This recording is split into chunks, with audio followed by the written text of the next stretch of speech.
Good morning or good afternoon, depending on where you are joining from. While we allow a few minutes for participants to join, please introduce yourself in the chat. We would love to know who you are and where you are joining from.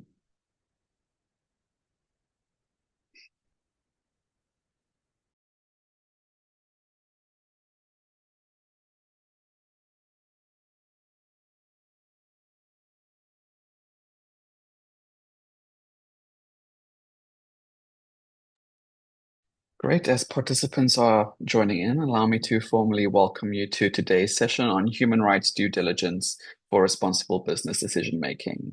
Today's session is part one of a two-part webinar entitled Advancing Responsible Business Conduct. Companies are increasingly expected to move beyond commitments towards measurable action. This webinar series has been designed to support exactly that. I see we have quite a few participants joining from Lebanon, from India, from Jordan. Welcome, participants. Very good to have you with us today. I see as we are quite a number of participants, we can begin. Allow me to introduce myself. My name is Mark Kutzer. Yara, if we could go to the next slide. Thank you. My name is Mark Kutzer. I am a Global Operations Manager here at the United Nations Global Compact, and it's a pleasure to be with you today. As I mentioned, today's session is part one of a two-part webinar series. Yara, we could go to the next slide. The session will focus on human rights due diligence, and participants can expect to develop a well-rounded understanding of business conduct and HRDD, explore how to recognize and address how different and complex operating environments heighten human rights risks, and of course, gain practical insights on how to move from principle to action. Next slide. To maximize benefit from today's session, you are invited to participate. The session will be quite interactive, and there will be multiple opportunities to have your questions answered by our roster of expert speakers that we have lined up for today's session. Please share your questions using the Q&A function and upvote the questions that you would like to have answered. You can access the Q&A function in the toolbar at the bottom of your screen. Great. To start off their interaction, we'll begin with a quick Mentimeter. You can access the Mentimeter by scanning the QR code on your screen, or you can visit www.menti.com and use the code that you see on the screen, or we'll share a link in the chat now for you to access directly. And I'll hand over to my colleague Yara from the Global Compact Network Lebanon. Thank you so much, Mark. So I'll wait a few seconds so we have a good number on the Mentimeter. So we have at least 19 now. So we'll start with the first question. So how far along is your organization in integrating human rights responsibilities into business practices? So for the first question, we're just trying to understand the level of maturity in the room. So please select the options that best reflect your organization's current practices. So we can see that we already have 3 responses. So we'll wait a bit. So as you know, human rights due diligence is not usually something companies complete overnight. It's a process that often starts with awareness and policy commitments, then moves toward risk assessment, integration into decision-making, and eventually tracking and improvement. So we have a lot of answers we integrate human rights risk into key decisions and operations. So that is actually encouraging. It means that organizations are beginning to treat human rights not as a separate sustainability topic, but as part of business decisions. We also see answers as 8. So we have policies or commitments, but implementation are still developing.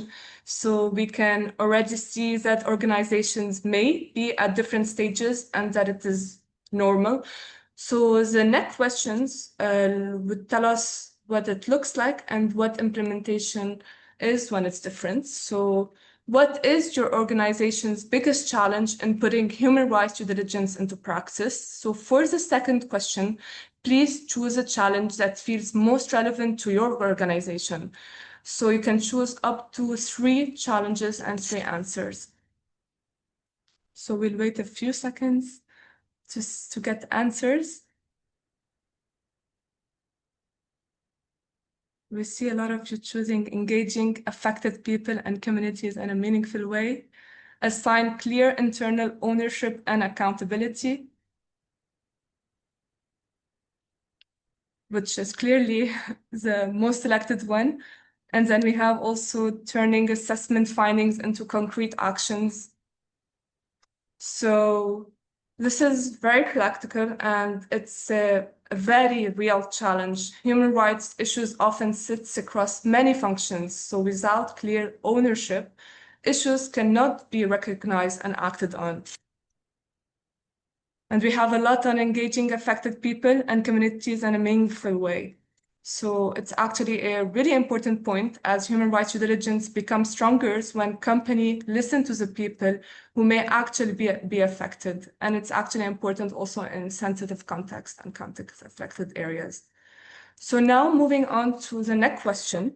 The next question is what would most help your organization move from human rights risk assessment to action?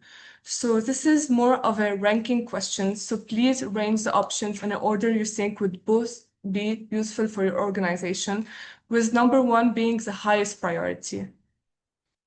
So you can drag and drop them and click on each to have a clear order.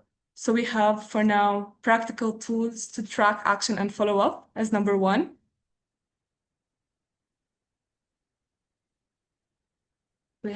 We still have practical tools to track action and follow up as number one. So now we have stronger involvement from leadership positions.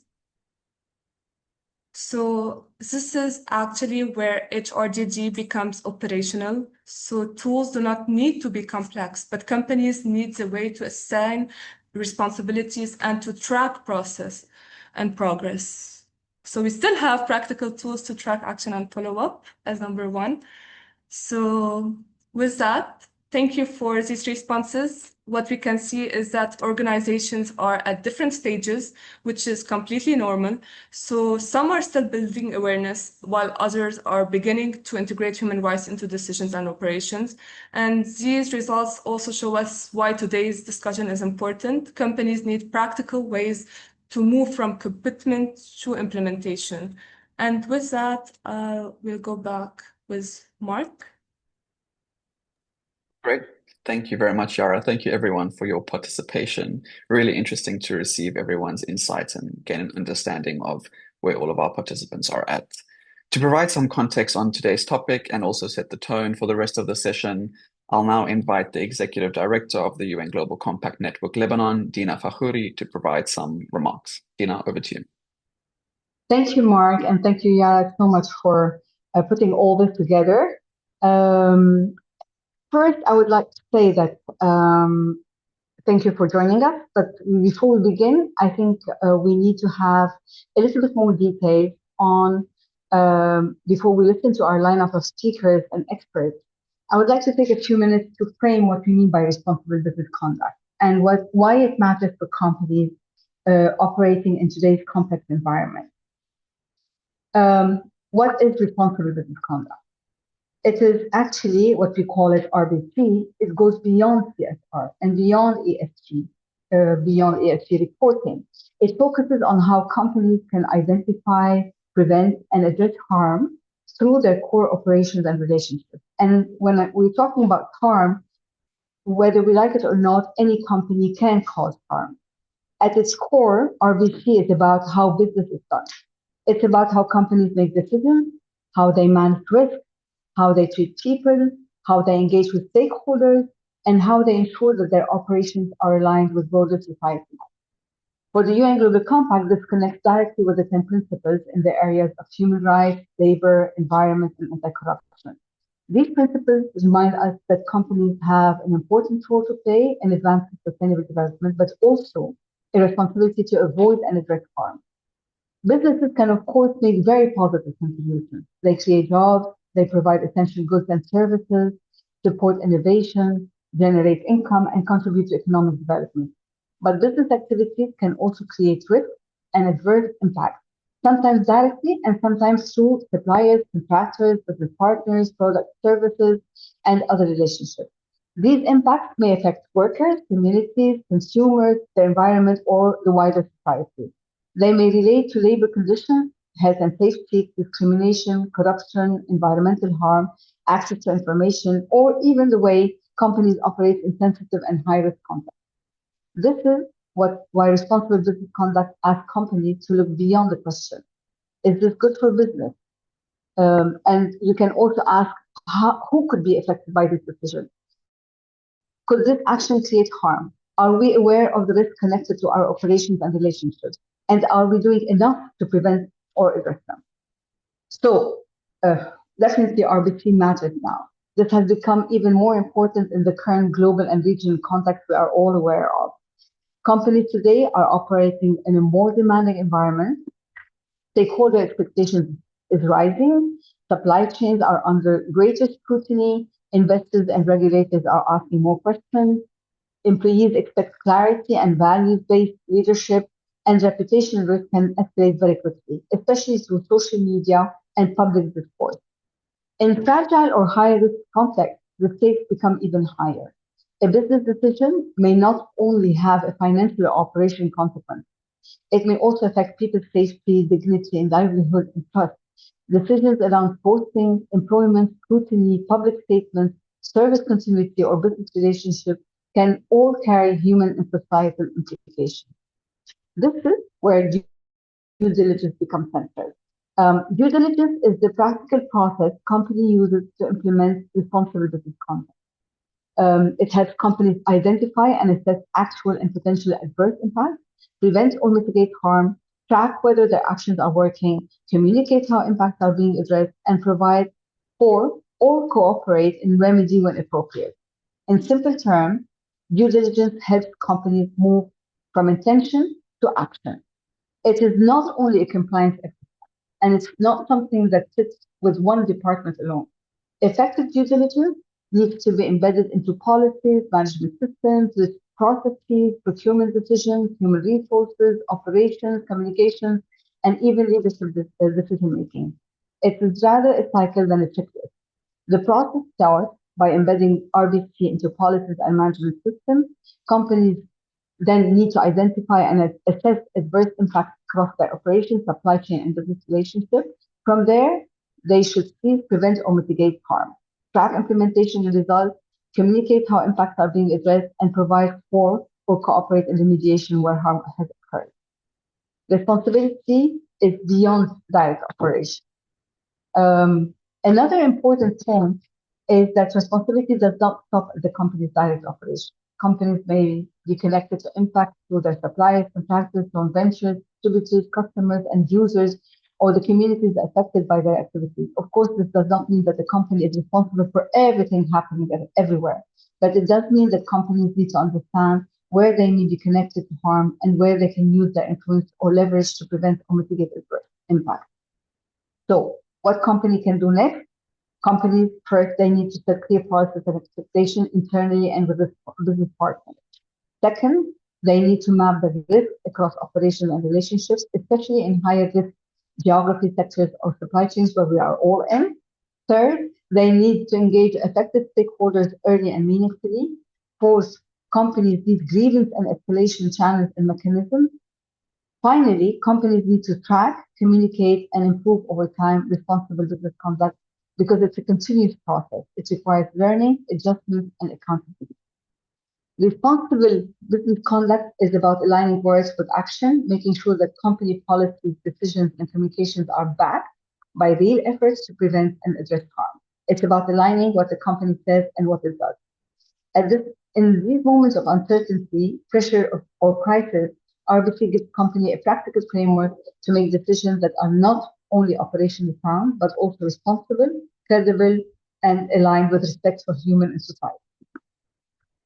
I think this gives us a little bit of perspective and an overarching meaning of what it means, and I will give you back the floor. Thank you all.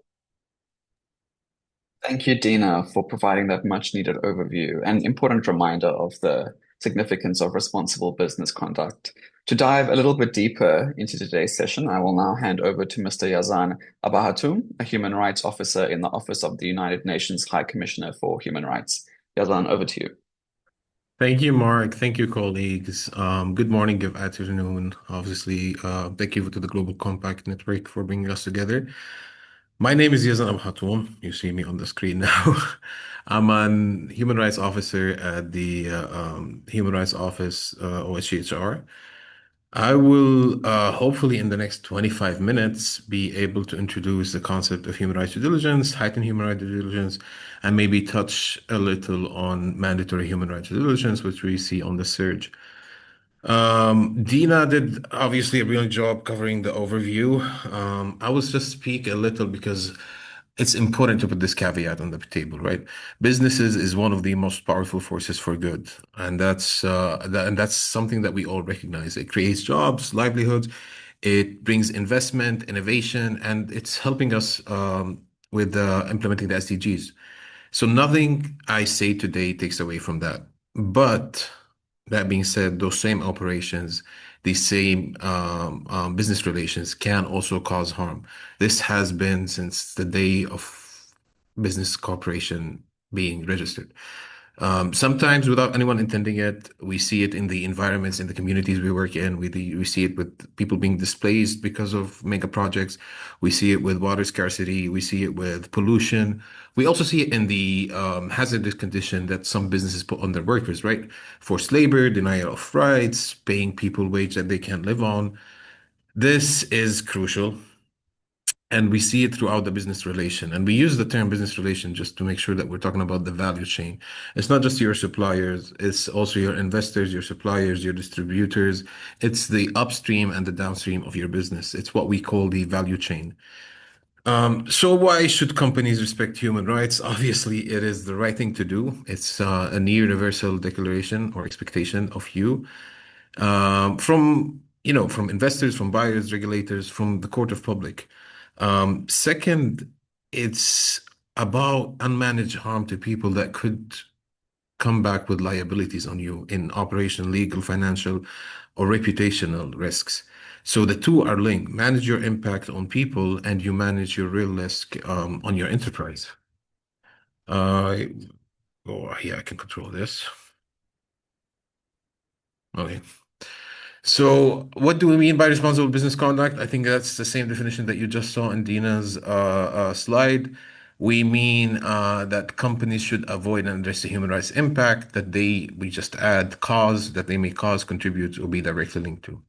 And that's, of course, as we said, in their operation and their value chain. Now, hold on to the phrase of cause, contribute, and directly link. We'll speak about this in a bit. But just to put some framing of what we're going to discuss today, you'll hear a lot of UNGPs, OECD standards, and guidelines, ILO labor standards, and of course the 10 principles of the Global Compact. You don't need to know all of these frameworks for you to understand due diligence. They all speak about this process of human rights due diligence. So if you understand due diligence, you more or less speak the language of these frameworks. But like we said, it's the minimum is the for responsible business conduct is avoiding and addressing adverse human right that you may be involved in. Obviously, some of these frameworks have sustainable development, environmental goals. These are also obviously important topics, but we speak now about the ceiling, sorry, the baseline. Can you see the slide? I'm not sure if you're moving. Yeah, it's moving. The UN guiding principles, or what we see as the framework for the human rights due diligence, were unanimously endorsed by the Human Rights Council in 2011, and it was a unanimous decision.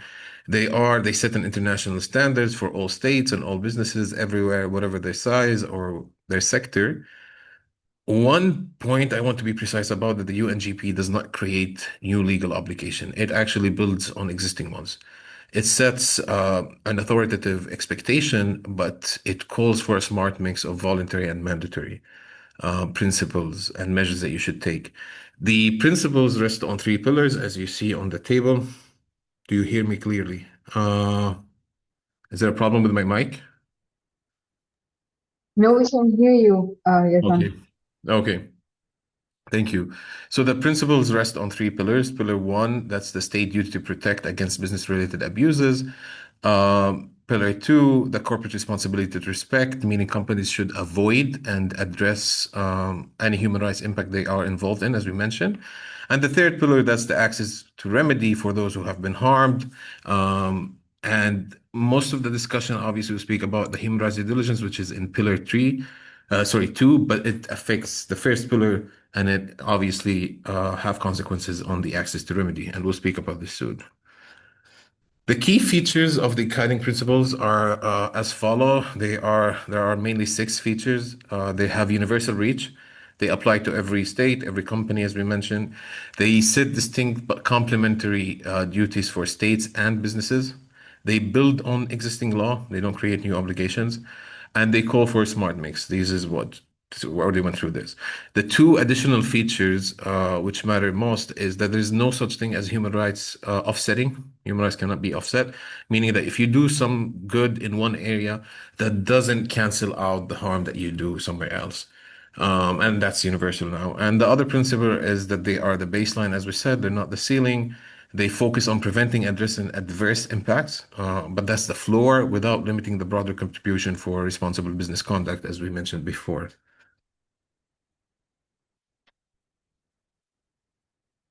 Okay, human rights due diligence. So let's open up pillar two and look at the engine inside. That's a human rights due diligence. It's, as we mentioned, the UNGPs, the human rights due diligence, it's an ongoing process through which company identifies, prevents, you saw the circle that Dina just showed, mitigate and accounts for its human rights impacts and the way it addressed it. Mainly, many of you had dealt with due diligence. You probably dealt with due diligence in like financial, legal, commercial, or reputational standards. In that sort, the difference between human rights due diligence and the normal due diligence you're doing, that you would ask questions about what is the risk to the business itself? With human rights due diligence, we're asking what is the risk to the people, to the right holders, your workers, the communities you're around, and your consumers. So you start from the severity of harm to them, and you often follow the risk to your business. They're both come linked, intertwined together. Um, Four features to remember, like we said, it's ongoing, it's proportionate to your size and sector. It covers your own operation and your business relations, and is informed by meaningful stakeholder engagement throughout. I will show you again the human rights due diligence process. Like you said, it starts with identify. You need to assess the actual and potential human right impact that you may be involved in your operation and relations.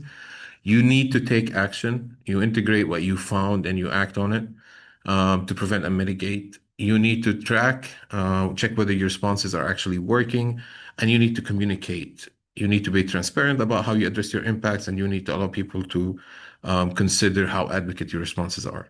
We'll dive deep into these steps now, but just again, ongoing. Um, Sorry, I don't know how to cancel these chats. They just pop up, so I can't move the screen. We'll dive deep into these process again, and oh, I think it's moving on its own. Okay, so step one, we identify and assess the impacts. This is where most of the work sits. This is the difficult part, and to do this, to have some sort of good assessment, you need to draw on internal and external human rights expertise. So you need to have it in your own system, but you also need to look outside. You need to involve stakeholders, and you'll see the involvement of stakeholders throughout this process. It's a mechanism that will be in the application of the human rights due diligence process from step one to step four. And you need to pay particular attention, we'll speak about this soon, to the most vulnerable communities and the marginalized ones. But before we get there, obviously, what is impact? We define impact as the adverse human right uh, outcome that has on people. So it occurs when an action or omission removes or reduces a person's ability to enjoy their human right. And we include omission. Sometimes the harm is not what the company fails to do, right? Um, step step two, it keeps moving. Okay. So step two is integrating these findings. And this is, I think, where we saw now, what we saw now in the Mentimeter exercise, how to make these findings effective, how to integrate them well. We would say that it's assigning the responsibility for addressing these impacts should have the right level and function, meaning that you should enable real response through your internal decision-making process, budgeting, and oversights. In other words, you should have the findings land with someone who can act and with the resources to do so, right? It shouldn't be, it shouldn't be just, a shelf report. And the idea here is how to tie this whole field together is that action you own depends on where you're involved. And we'll speak about this actually in a bit, the cause, contribution, and linkage, and what are the expectations from remediation. But just to summarize the last two steps of the human rights diligence, the tracking and communicating. Tracking is verifying whether your responses are actually working. It should rest on appropriate indicators, and it should draw from the feedback inside and outside the company, again, involving stakeholder engagement. Basically, the most important thing to say is that if the people at risk say nothing has changed, that is your most important data. And you need to communicate. You need to show how you reacted to these impacts. Obviously, how you can communicate is proportionate to the human right impact. The more severe, you would probably communicate more frequently. Good communication is usually accessible. It gives information to others to judge whether your response was advocate, and it doesn't put affected people at risk. And back to the cause, contribute, and direct link. These are what we call the involvement framework, and they're part of the UN guiding principles. And how you are involved, like we said, determines how you are expected to react. If your own activities cause the harm, your operation directly remove or reduce someone's enjoyment of the right, you have to cease, you have to prevent, you have to provide remediation. If you contribute, meaning that your activities, along with another entity, facilitate and incite the harm, you also need to you need to use your leverage to mitigate these and prevent the harm on the other actors involved, and you need to contribute to the remedy. So remedy is expected when you cause or contribute to harm. When you are directly linked through your operation to products and services that might have negative human right impact, you are expected to use your leverage, and then you are expected to mitigate the harm. There is no remediation or compensation aspect when you're directly linked. But you can't just, like I said, you can't just consider disengagement. You have to use your leverage. You have to try to stop its action or omission. And there's a continuum of involvement, meaning that if you can't just stand still and do nothing and stay directly linked. At some point, your inaction will become action, and you might move from contribution, from directly linked to contribution. Next is how do you prioritize? Okay, the question that we get the most is like, we're small. We can't implement the implementation gap, the one that you also mentioned in your Mentimeter. We can't fix everything at once. We don't have the human resources to do so. And we understand that. And the UNGP is realistic about this. So it tells you that you should prioritize by severity first and then likelihood.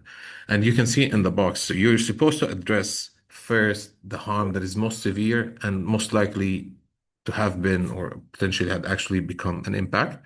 And you move from there. So if you have likelihood but less severity, you act soon. If you have more severity but less likelihood, you keep it in view. And if it's less severe and less likely to happen, you keep it monitored. Like we said, it's an ongoing process. It doesn't stop when you just assess the impact. You still have to do this on a regular basis, particularly when you're working in a high risk or a sensitive area where the change or the dynamics of the conflict itself affects you. And we'll speak about this actually now. So how do you operate in sensitive area?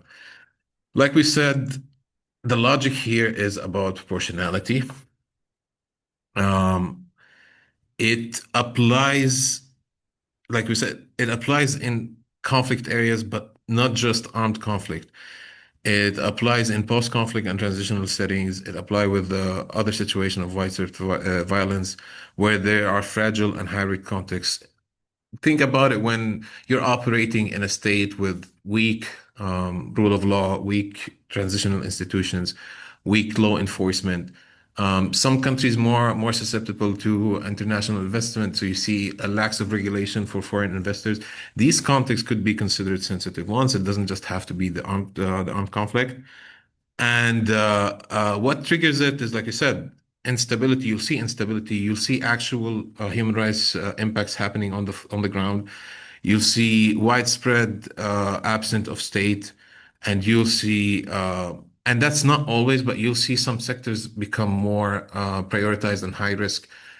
Gold, Arabic gum, that sort of industries. They become mineral and extractive industries. They become more involved in the conflict economy. So that just helps you figure out where you are. But that's not just, this is not a comprehensive list.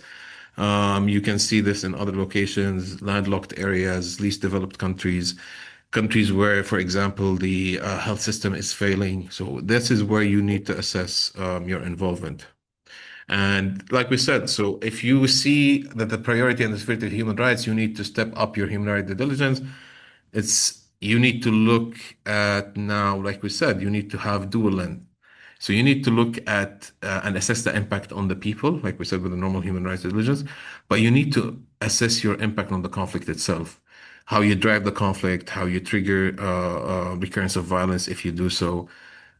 We would say that there's no business is neutral. I mean, even in conflict or ordinary settings, impartial activity shape dynamics, who you hire, who you source, who you have handling your security, what do you do with the land you acquire? This all affects your position in the context that you sit in, ordinary or sensitive.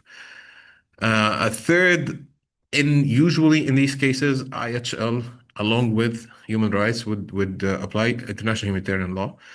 And that you'll have to do that assessment, right? You'll have to figure out human rights expertise to see that if you're operating in an international armed conflict or not international armed conflict. But in these scenarios, occupation as well, in these scenarios that you'll have international humanitarian law applying. And fourth, it's dynamic and it's ongoing. You update your assessment, like we said, on more frequent basis. You engage your stakeholders. Here, you have to apply some safety measures. You need to protect your stakeholders because the consequences could be really lethal. And obviously, you need to have and facilitate access to remedy if you've been involved in a human right impact. Do we have time still? How are we on the time? Do we have a timekeeper?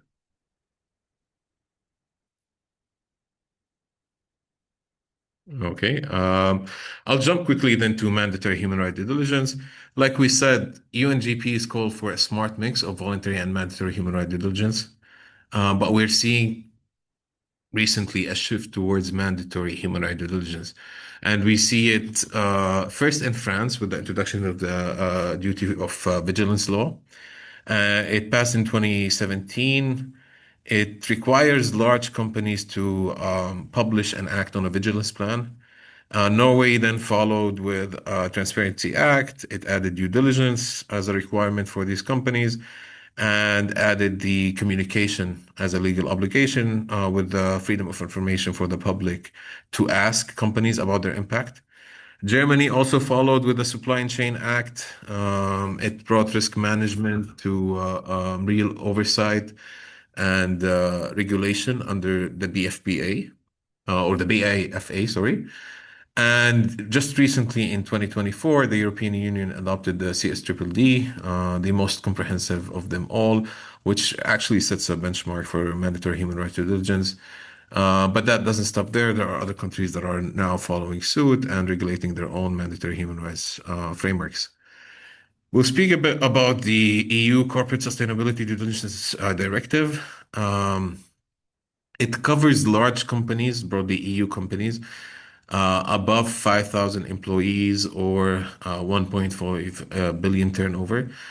Hold on, the numbers, obviously, I will explain this still in the making. There's an omnibus proposal, it's still in consultation, but more or less there are definitions to who applies it to. It requires to embed due diligence in policy, identify, prevent, mitigate, and bring impact to end and remediate, engage, and remediate, stakeholders.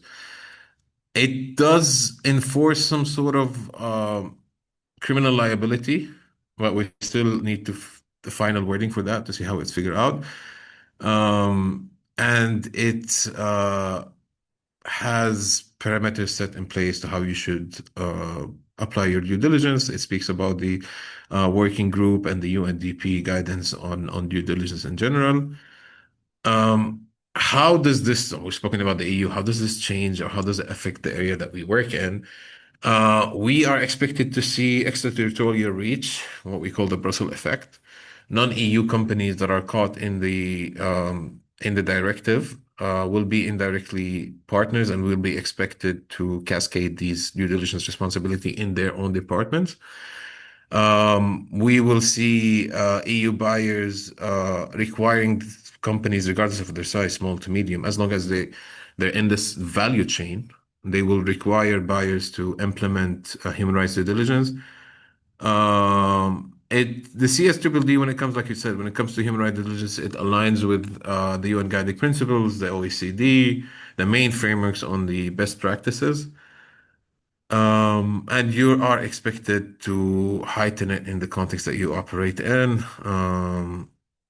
Like we said, they point to the Directive for Heightened Human Rights Due Diligence by the Working Group on Business and Human Rights and the UNDP.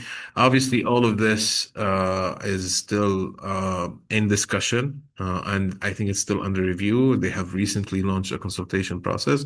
It was supposed to kick in 2026, but I think the realistic date now is more closer to 2028.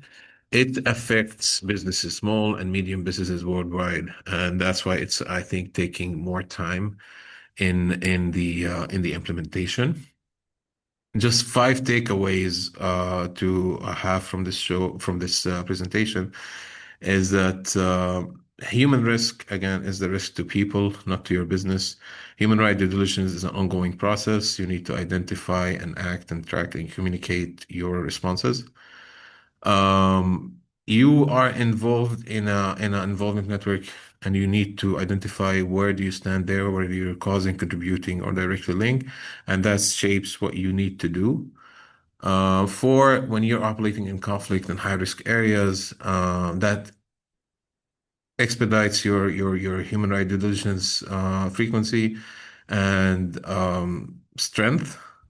Meaning that you should look more into how you affect the conflict as well, and you should look into other legal frameworks, sometimes the international humanitarian law. And five, which is what we see now, just recent trends, is that voluntary expectations are becoming law, they're becoming legal obligation, and we'll probably see more of this in the future.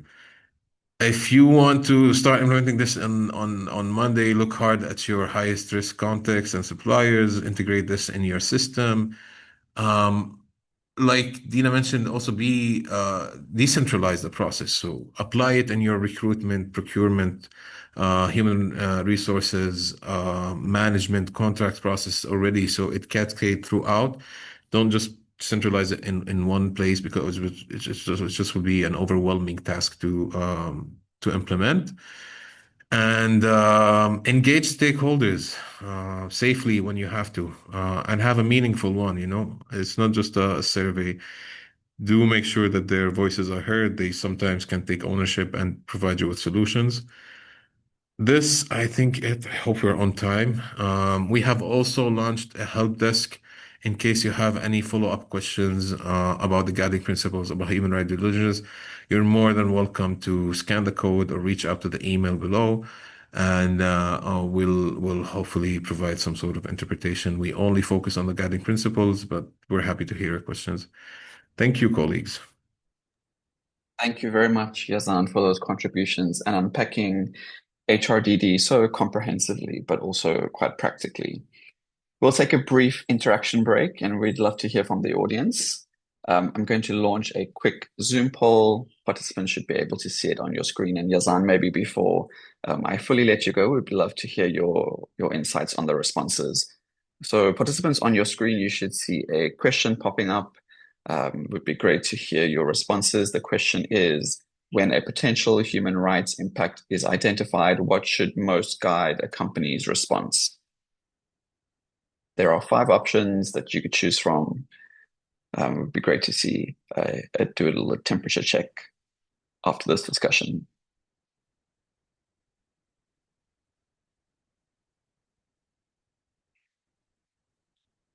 Great. It seems like so far the most chosen option is prioritizing the response based on the severity of potential harm to people.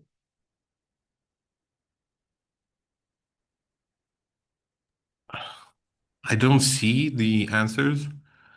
Um, No worries. I will share the responses in a second. We'll just allow a few more seconds for participants to answer.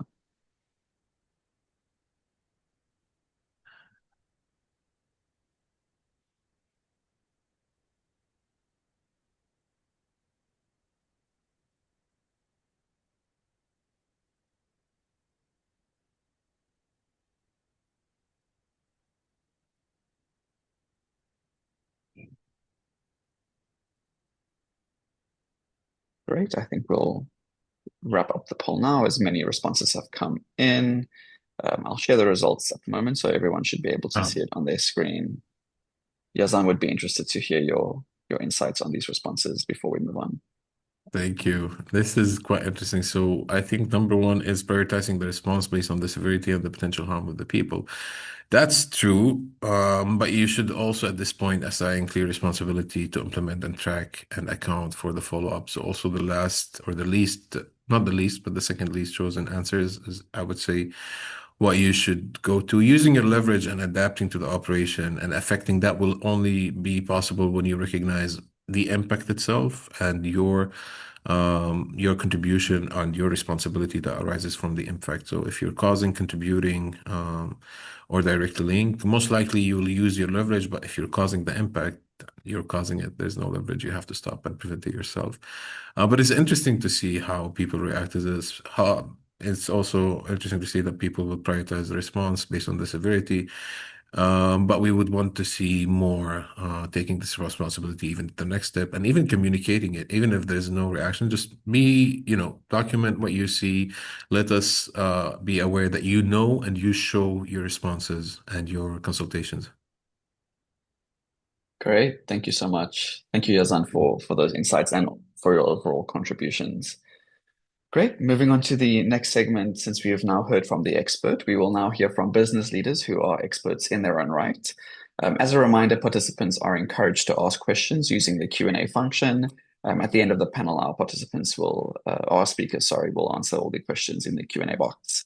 So I will now hand over to Natalie Khoury, who will introduce and moderate our panel discussion.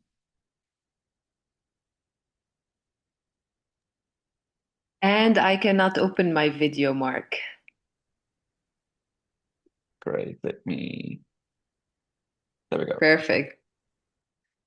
Thank you so much. So I'll just say a few words starting with that it's a fact that responsible business conduct is easier to commit to under ideal circumstances in times of stability, prosperity, growth, and business as usual scenarios. But that is obviously not always the case. Among the many factors that put this to test is complexity, supply chain pressure, competing stakeholder demands, and changing market dynamics. What we've designed up next is 3 business leaders from different sectors and operational scales, sharing with you what advancing human rights due diligence means in practice across real systems and very different contexts. Now, let me introduce my speakers. Lexman Waker, Manager of Human Rights Compliance at Masht Al Futtaim. He's a compliance-focused human rights specialist with over 15 years experience leading risk-based human rights frameworks, due diligence programs, investigations, grievance redressal systems, worker accommodation reviews, and supplier compliance audits. Laxman is known for his ability to design and operationalize governance structures, deliver remediation outcomes, drive cross-functional stakeholder engagement, and embed human rights and responsible sourcing across organizations. Welcome. I also have Maisa Abu Adal Ghanem, board member at Holdal.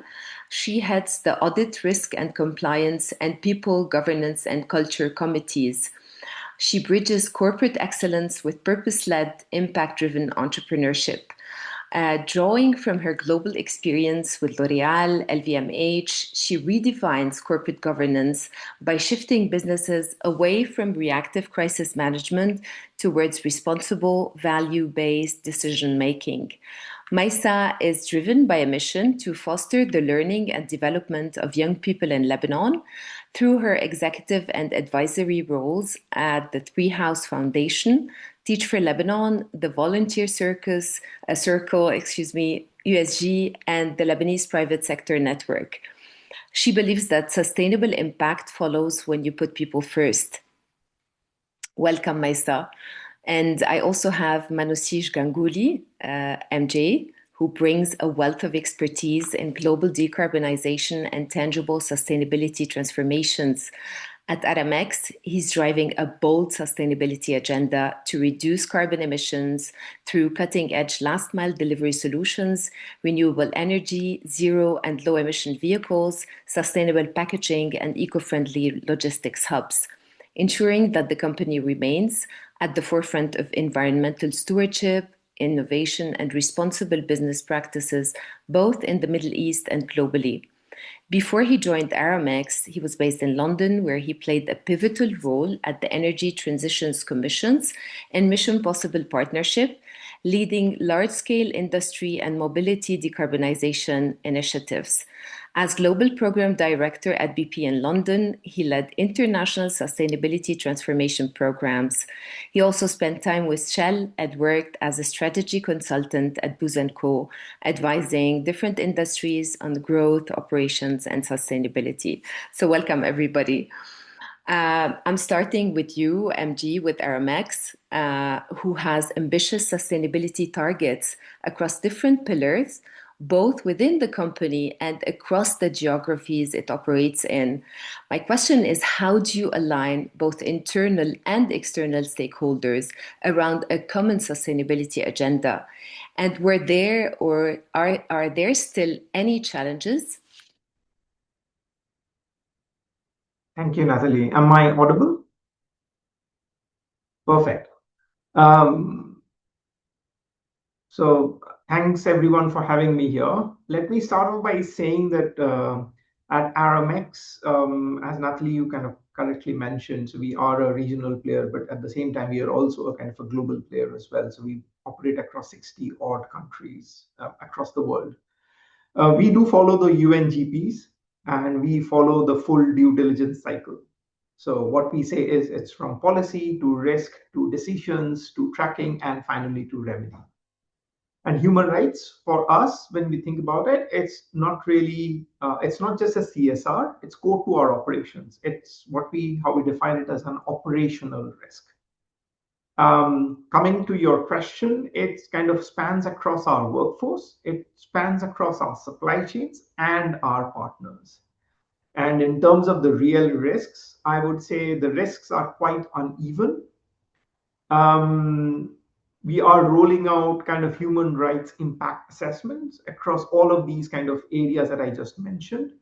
And the whole agenda is we need to prioritize the salient risks across each of these areas. Last kind of word of wisdom will be you cannot manage what you have not assessed, right? So that's the ambition that we are on. Thank you.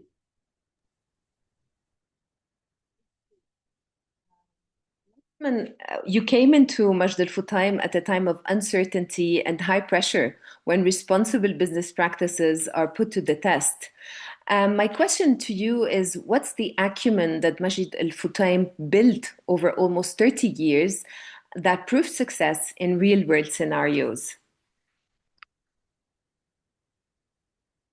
Thank you very much. That's absolutely spot on. When I joined, the situation, whether you say because of the regional conflicts or what we have seen in last few months or a year or so, was not really helping the country or even the businesses, and especially the people.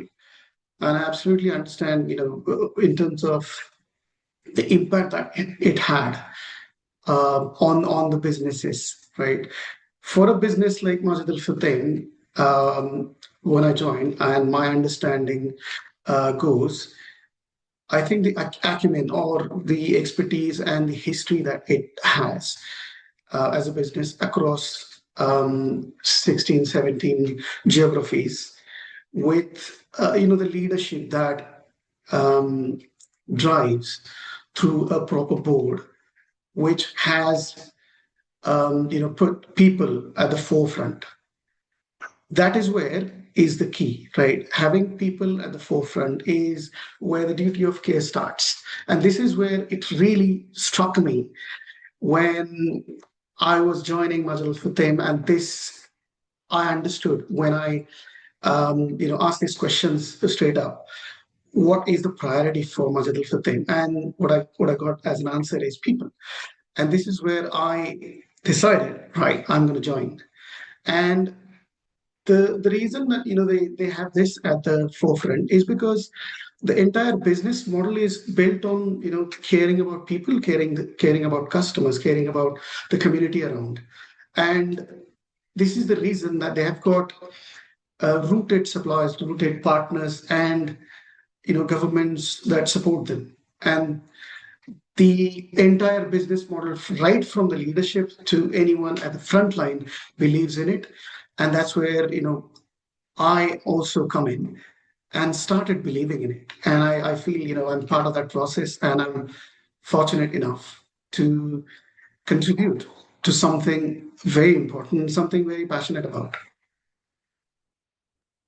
Thank you so much for sharing that perspective. And I want to understand more about people-oriented organizations from MISA.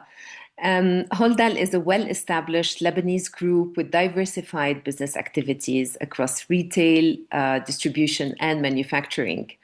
Now, my question to you, Maisa, is which HRDD processes already exist in the company?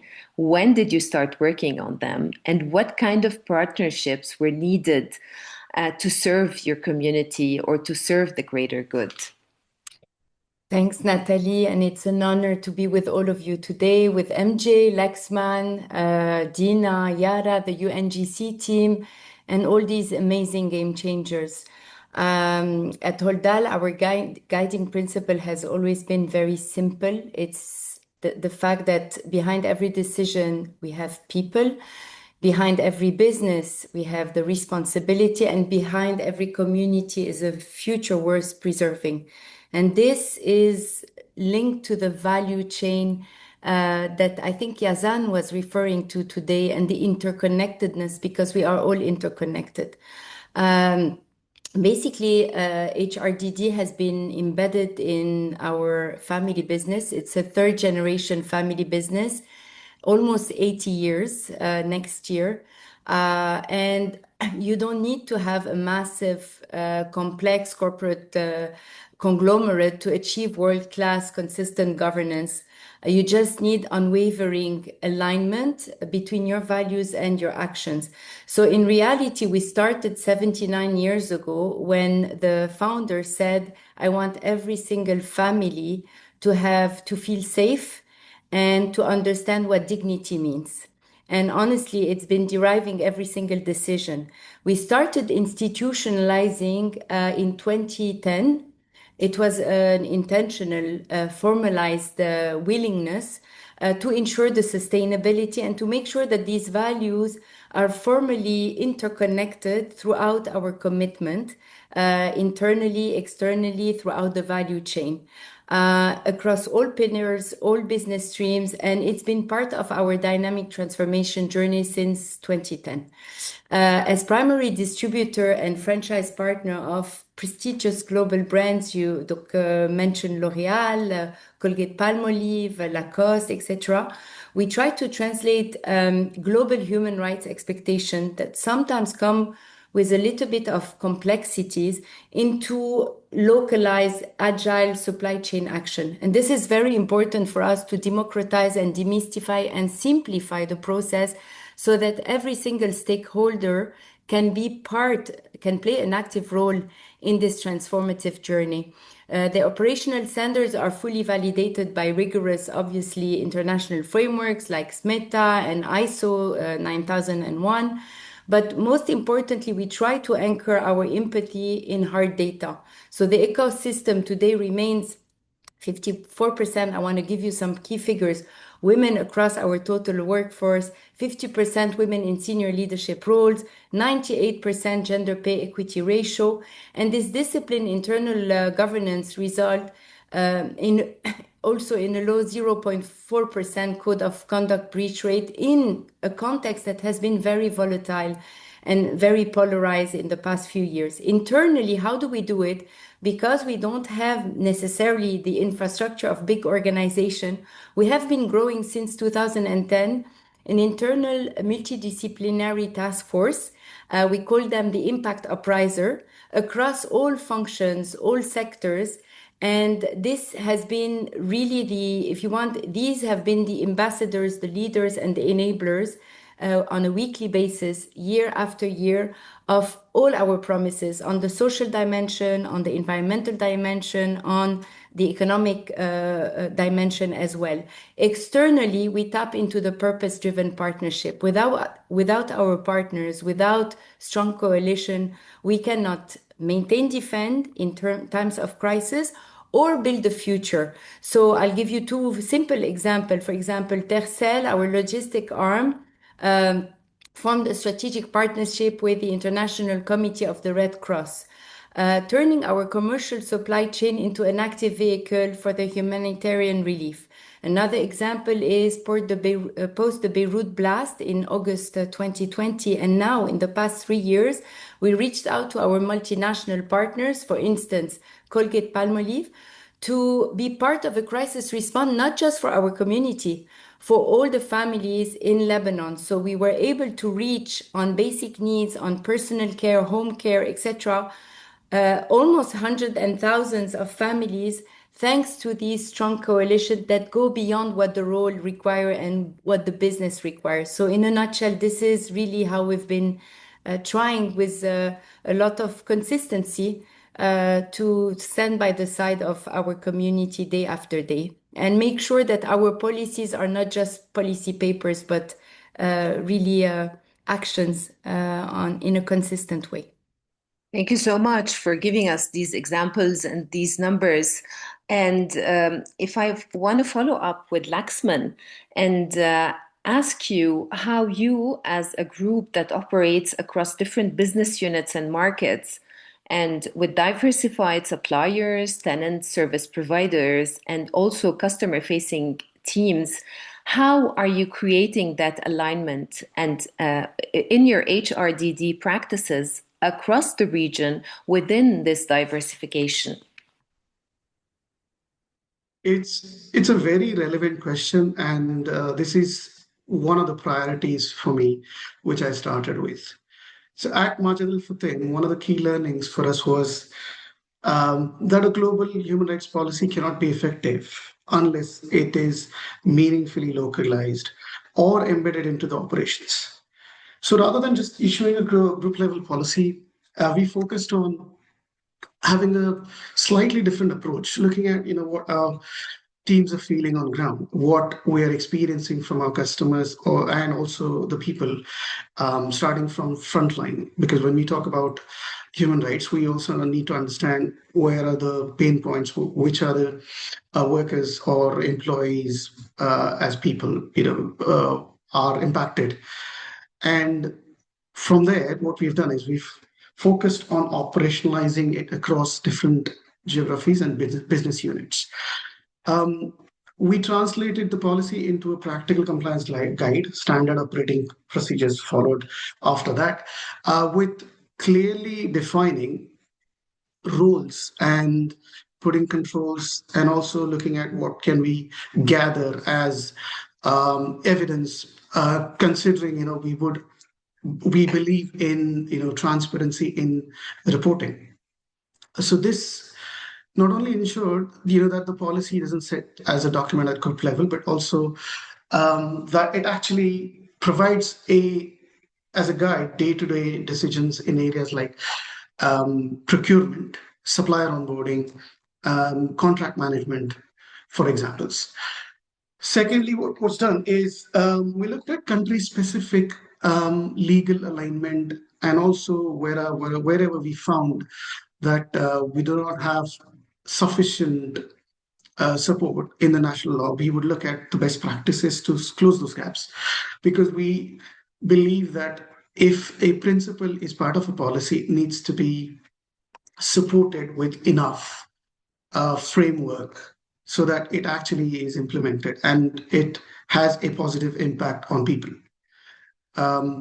We started developing frameworks after we've got a lot of inputs from the pulse surveys and the interactions that we've done at ground level. And our main risk markets were looking at our retail business, UAE, KSA, Egypt, Kuwait. We looked at just these examples as a starting point, considering our approach to be a risk-based approach. And we started off with looking at how we onboard companies so that we identify any impacts or risks to people straight away upfront there, and start working with these suppliers so that they understand what are the expectations we have. After that, once the companies start working with us, and also in our own businesses, we look at how we continue to monitor any issues, impacts, and how we sort of have mitigation plans in place. So that's how we started identifying people in the business, because as Yazan mentioned, it's not something that should be centralized. So we've identified departments, we've identified human rights champions, as we call them, and we started training them, giving them tools and support, whether it's financial or with resources or education required, to look at high-risk geographies, sectors, and then tailor our due diligence approach and remediation efforts where we've identified issues. And what we've done is we've started tracking learnings and ensure that those learnings are taken, recorded, and sort of built into the changes that we would have in either in policy or any of the processes that we want to improve. That's how we've looked at aligning it and not keeping it at a group level only. Thank you so much. And I see that it's also common with Holdal, building, internal teams and, this pioneering approach where employees are also the champions. And I want to move to you, MG, and ask you whether you adapt your policies based on geography and local regulations. How do you make sure that all these policies are still under the same umbrella or the same identity of Aramex? Very good question, and especially it's applicable for us because we have worked across 60 odd countries, and some of these countries have very different expectations in terms of how they want to see these playing out. So what we have is a group level policy, and when we kind of create this group level policy, the due diligence is carried out by a legal team to ensure that it covers all the kind of the big ticket items that's required across each of these geographies wherever we operate. But we also have a kind of a principle of a hub and spoke sort of a kind of a way of acting those policies out, right? So we have the group level policy, but when it is being kind of implemented or carried out in a particular geography, we ensure at the country level, again, we do have kind of legal representatives in those countries as well to ensure that we are kind of ticking all of the boxes. But at the same point in time, it's not only about ticking the boxes. It's about kind of whether we are kind of following these policies with a fully hearts and minds kind of an approach, right? So we ensure that all of these things are being done in the proper fashion, not just a tick box exercise and as a reporting exercise. So it's definitely a part of our kind of what we call as an overarching decision-making policy or decision-making process. I shouldn't say policy, it's a decision-making process for us in each of these geographies and obviously also at a group level. Okay, excellent. So I see these two different approaches, a top-down and a bottom-up approach, but they all lead to the same results. And if I want to go back to you, Maisa, as a business leader, you operate in a country where HRDD is a voluntary but challenging commitment. Now, I want to know what drives you to make that commitment. That's a very good question, Nathalie. In our case, HRDD cannot be viewed as a nice to have or optional. And when you are dealing with countries that are, facing immense pressure, the private sector has even more so important role on civic and moral duty vis-a-vis its community. So you're shifting, if you want, your driving force is moving from the me to the we. And when I say the we, it's every heart and soul is part of the equation. They're not just beneficiary, they're also part of the solution. Usually in countries that can afford it, global companies, for example, would approach sustainability and HRDD through, very robust infrastructure and heavily structured compliance, etc. Operating in the Levant, which is our case, requires a complete different muscle, I would say, if I can describe it as a muscle. It's extreme agility, deep empathy, and grassroots resilience. And what does it mean in reality? It means that the environment around your leadership framework across your organization requires to transition away from the rigid top-down corporate playbooks to a very lean, very agile and collaborative leadership model focused really on clarity, because clarity and oversight is super important, and radical empowerment. And you empower all the people around you, especially in times of polycrisis, etc. So you let go of the control, you cap the risk, but you empower the people around you. This creates trust, this builds unity, this reinforces the belongingness to a greater good, and really the genuine solidarity. And I think that this was an oxygen for us and a backbone to us. Just a few examples very quickly. In terms of Holdal, we have a microcosm of the diverse social and religious mosaic of Lebanon. In the case of Lebanon, when the media rhetoric and the escalations are quite overwhelming, which is the case of the past few years until present, our priority has been keeping really the internal environment safe, respectful, and deeply unified. How do you do that? A lot of focus in the past few years on the well-being of all the people around us with an internal solution called the We Care, driven by Holdalians.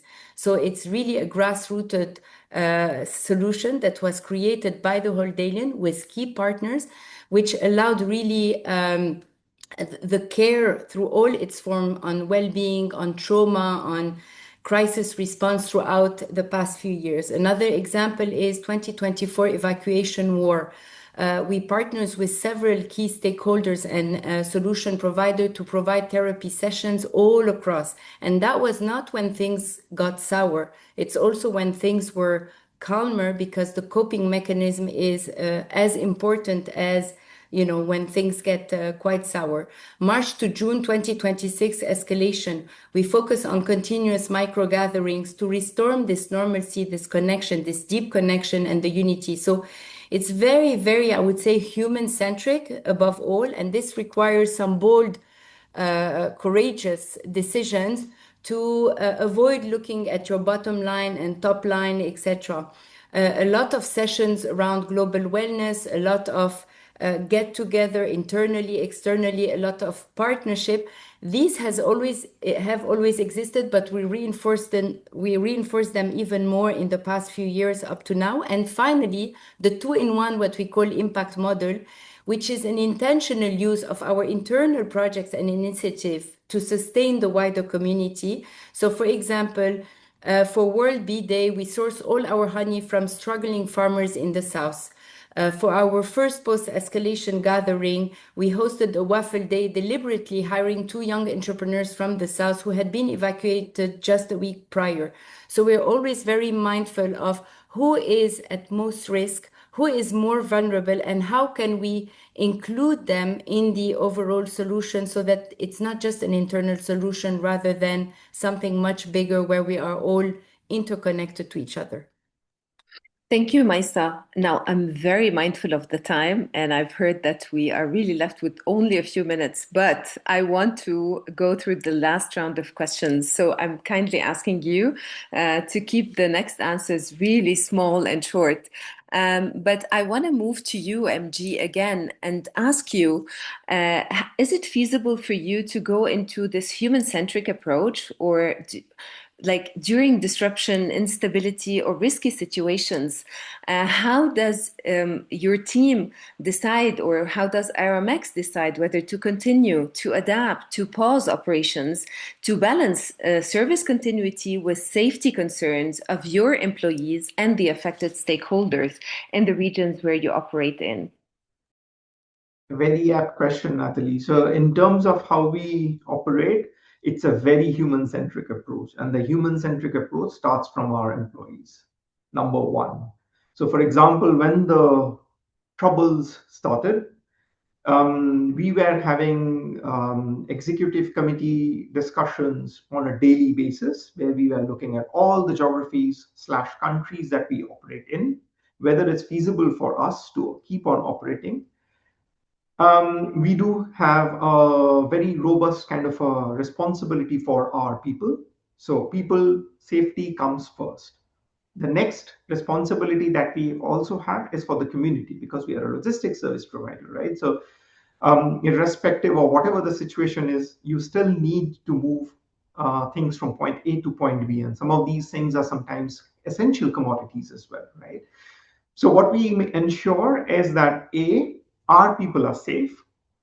B, we are able to kind of carry out these obligations to the community in general. And based on that, we keep on kind of modifying our operational footprint, and we address it that way.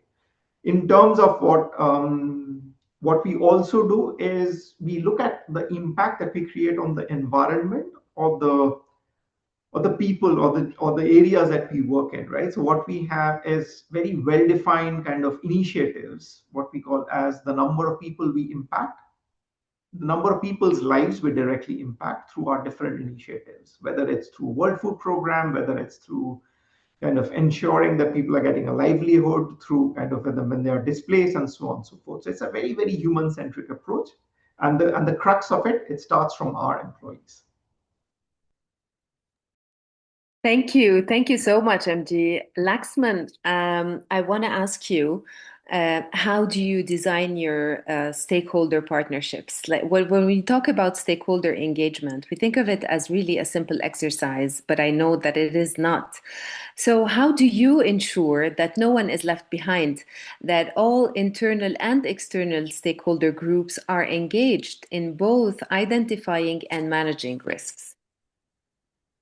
That's an important question. And to answer this question, I'll tell you how at Majid Al Fatim we have tailored our approach. So once we understood, the ground impacts and from the pulse surveys, we looked at, doing a stakeholder mapping exercise, and to understand that live list of everyone, we identified internal stakeholders starting with, and then looked at where are our external stakeholders sit. And to give you an example of external stakeholders, recently, or 2024, Amnesty issued a report that had Carrefour and Majid Al Futtaim named in it with some of the suppliers about allegations of labor rights abuses. So this is where there were a lot of sort of stakeholders that we managed to identify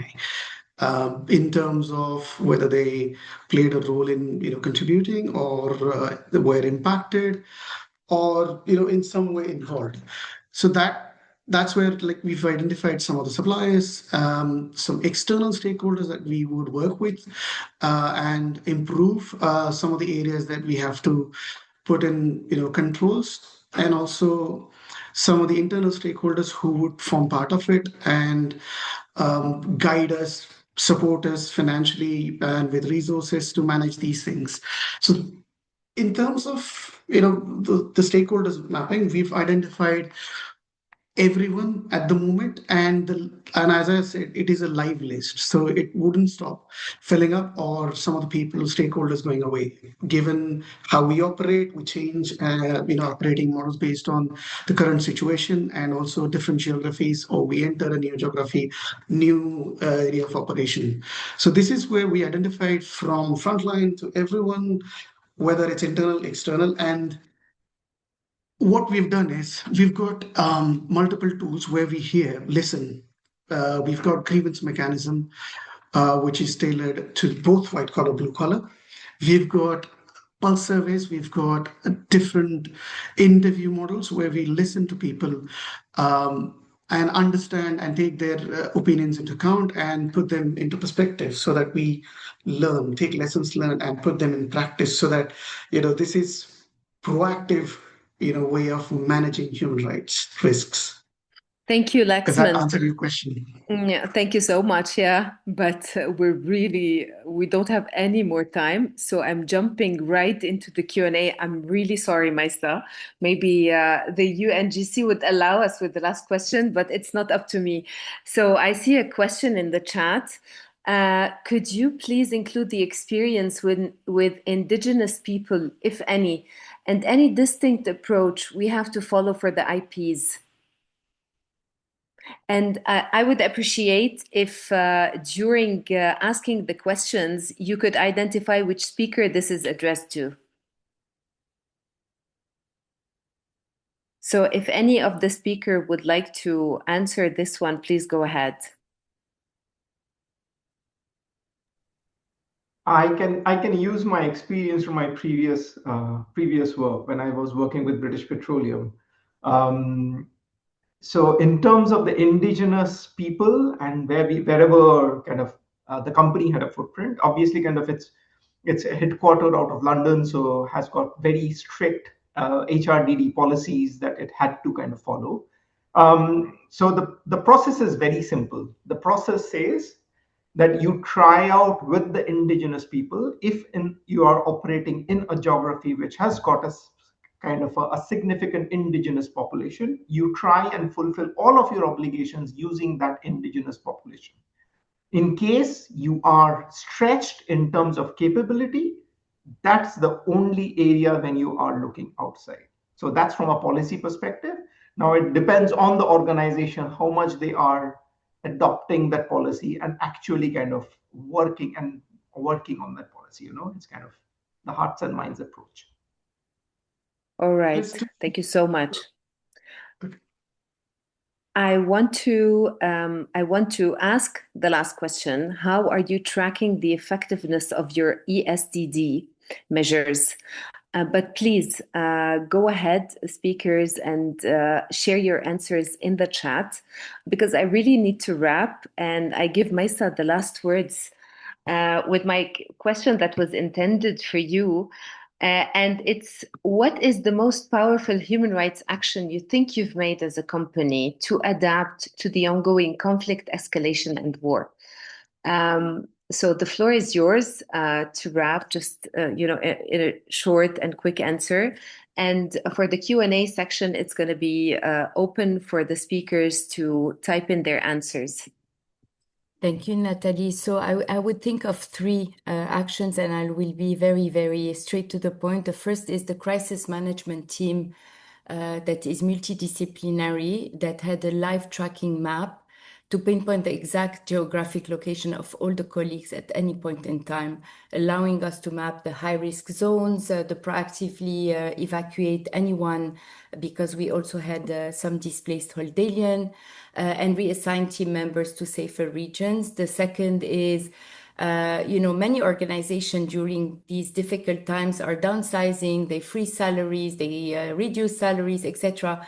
I was looking at our figures and I was so proud. We committed to zero salary cuts, as always, zero forced leaves, zero layoffs. And on the contrary, from March to May, we finalized 13 recruitments in Lebanon, 55 in Iraq, resulting in a 5% net recruitment growth. So it shows that we're very long-term, forward-looking. And finally, the financial, educational, and medical dignity. If I give you the envelope that we usually invest in for all our families, for a company like ours, which is not gigantic, it's already very, very big.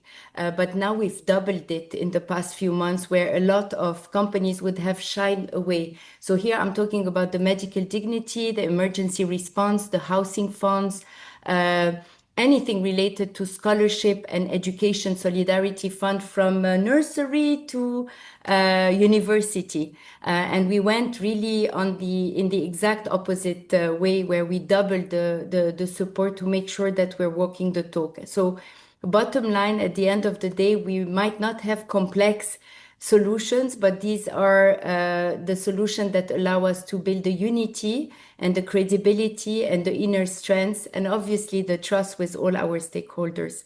Thank you, Natalie. Thank you so much to each one of you for sharing their perspective. Now, to me, it has to come from within. No matter what your sector is, no matter where your geography is, when there's a will, you will find the way, and you will find the tools that are appropriate to your company size. With that, I'm wrapping this panel and handing it back to you, Mark. Thank you so much. Great. Thank you, Natalie. And thank you, of course, to our speakers for your excellent contributions and great ideas. Really, really good to hear from all of you. And thank you also for the participants for asking your questions. And now to wrap up the day, I'll reflect on a few key takeaways. Based on today's discussion, it's quite clear that HRDD is not a isolated sustainability issue, but an imperative cross-functional consideration in business decision making. Businesses need to consider both the intentional and unintentional harms and human rights risks, especially in high-risk contexts and operating environments. And finally, of course, HRDD is only as impactful as far as it is implemented. And the UN Global Compact continues to support companies as they move from thought to action around this topic. Thank you once again to all of our speakers and to our participants for your questions. Before wrapping up, if we could move to the next slide, I do want to take this opportunity to invite you to part 2 of this webinar. As mentioned, this webinar is part 1 of a 2-part series, and the second session on June 30th will be focusing on strategic communication for responsible business conduct. We encourage you to share the registration link, which you can access with the QR code on the screen. Please do share that with your colleagues in marketing, communications, and even human resources, as this will be very insightful for those colleagues. Thank you once again to all of our speakers, to our participants, to Country Network Lebanon, and our other Country Network colleagues who supported and led this session. Have a wonderful day, everyone. Thank you. Thank you. Thank you. Bye, everyone.